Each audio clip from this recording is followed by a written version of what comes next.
suis ravi d'avoir une secrétaire aussi jolie. Je ne suis pas votre secrétaire. Vous êtes la secrétaire de qui, alors? De personne. Je suis lieutenant-colonel de l'armée israélienne. Et l'idée est que nous travaillions ensemble, d'égal à égal.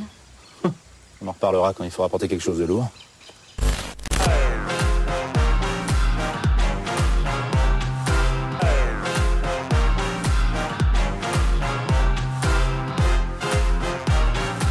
Dans les chiffres qui ont été donnés par l'INSEE, par exemple, ne sont pas pris en compte toutes les femmes qui sont inscrites à Pôle emploi, mais qui travaillent à temps partiel.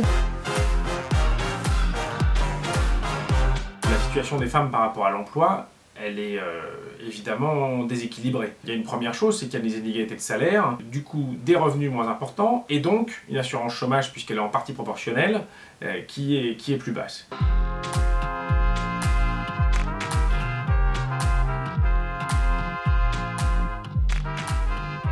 Le taux de diplôme au sortir du bac et dans les premières années universitaires qui met en avant largement les femmes, et on voit qu'après l'accès aux fonctions de direction est franchement minoritaire pour les femmes.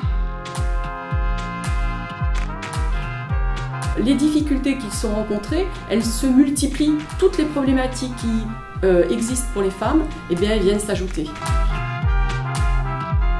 Le principal frein, ça va être peut-être les visions encore très stéréotypées des femmes quand elles sont en recherche d'emploi, notamment par certains recruteurs qui vont être réticents à embaucher des femmes parce que, par crainte de maternité, parce qu'elles sont mères de famille.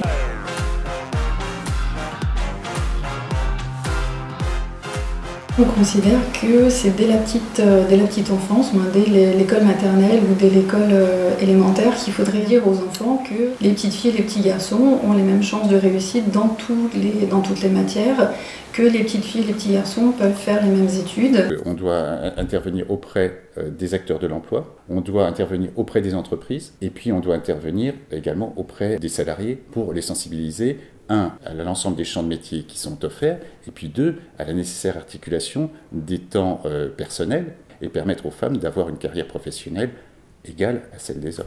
Donc vous avez 30 ans et toujours pas d'enfants? Non. Ça pose un problème? Non.